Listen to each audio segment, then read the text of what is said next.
the setup we want. So we can even start from here. A lot of times we'll pull the bevel off, and now grab our anti-reversal latch. Like I said earlier, adding a little bit of grease right there to hold that.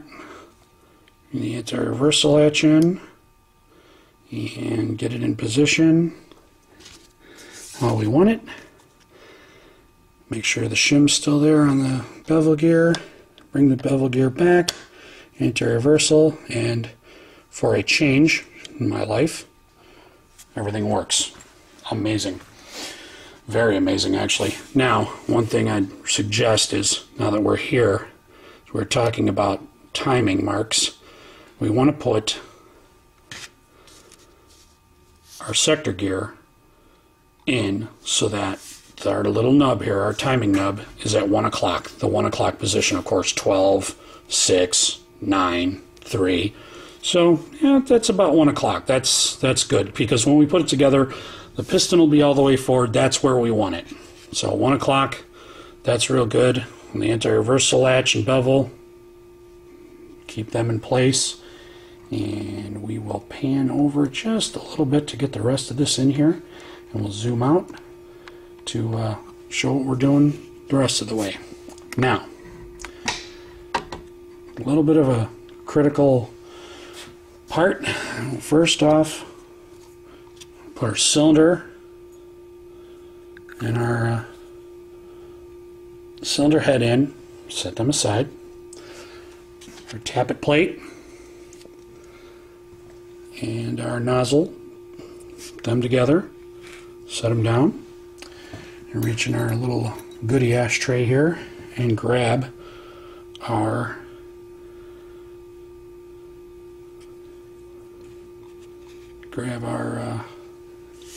spring, put our spring on. Now, keeping them all together as one unit, fluid motion, put it together, set it down there just loosely. So the one thing that I did not do, that I've been harping about, is put grease on the rail for the tappet plate.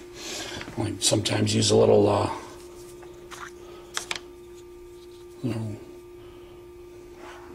pipe cleaner. If not, little Q-tip sometimes work too. You just want to kind of keep the hair out of there as much as possible. A little fuzz, just a little grease in there. Nothing major. Just, you know, again, you can over-grease. Don't over-grease. I don't suggest it. Highly unsuggested. And now, bring our centralize this around. You got the holes. These holes are on both sides of the cylinder head, and there's a nub inside. Your gearbox have. Now, if you get lucky, sometimes you can put it all together in one fell swoop, but half the times it's not the case. You bring it in. You want to slide it in and over, down, and voila, it locked. Again, thankfully a D-boys.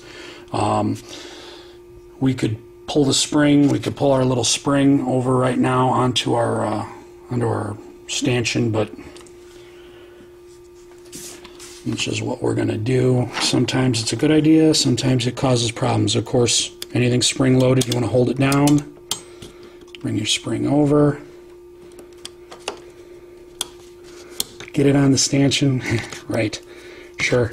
Sometimes it's easier to grab it by the body of the spring, and once it's on there, it wants to ride forward, as you can see. Now, without causing all kinds of headaches with your gears, you want to press down, make sure that it's holding. So far, everything's holding. You know, if it blows apart, it's not a major big deal. You just kind of got to start over again. A lot of patience is required here. Again, grab your little pipe cleaner, get some grease on there. Another thing I should have done before we put this together, but now that it's there, take your pinky and just a touch of grease for lubricant inside here. I would suggest doing this. I pre-lubed it a little bit, but you just want to get some grease in there to, you know, not a lot, because again, you'll be pumping grease right through the air nozzle, and that's pointless. They're kind of, you know, undoing your whole works. You can also, before we put the piston in, you can glide a little bit of grease around here, making sure that you're not spinning the O-ring around and not greasing the whole thing. Just want to get a little bit on there, as you can tell. I mean, just enough to make it work. Now we put grease on the rail, grease in there. A lot of times I'll come back and make sure the grease is off the body there, because it doesn't even touch. If it does, you got bigger problems. You make sure your piston's lined up and on the rails. Bring it in. Of course, obviously your piston should go all the way, because our orientation with our sector gear is at the 1 o'clock position. Now the fun starts. We've avoided, so far on this video, I've been able to avoid a lot of the pitfalls, and I hope to continue, but we'll see what happens. Add our spring and give it a little push. Get your spring guide in there, and nice thing about the metal spring guide is they do hold well. They go into a little notch. You should, catch that on your inspection. Now, unfortunately, everything's starting to get a little bit squirrely here, so we gotta hang on to it all and make sure that it just wants to everything stay in place. That's the key. So now here we are, and take our trigger spring, and if you look, it's gonna be hard to see in the video. I'll zoom in as best I can. You can see the angle on the video. There's an angle right here at the top of the screwdriver. That's a hole. We're going to put this part into that hole.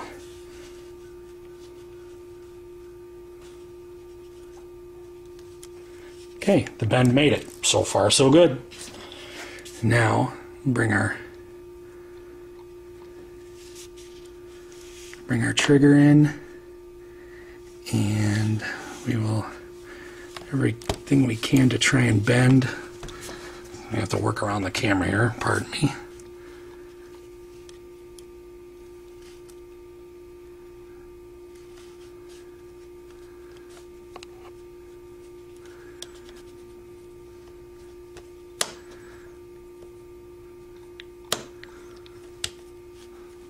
Something e-bike doesn't show you on their video, because again, this is just a matter of trial and error for everyone.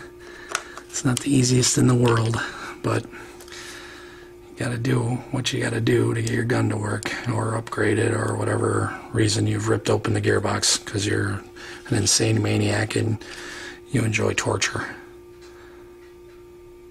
But the original, zoom out here,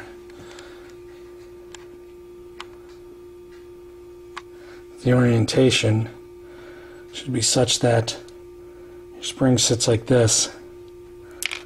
If you can keep the spring on there, which, again, may be a cause for a little bit of super glue, probably wouldn't hurt. Something I haven't tried before. Just an engineering thought here. And you bring your trigger. It's a little tricky, but you can get it. Anyway, the point is, we're going to get this trigger in here. I'm going to cut the video off, save myself a little bit of anger, and we'll turn the video back on as soon as we get the trigger in, and we'll talk about putting this whole works back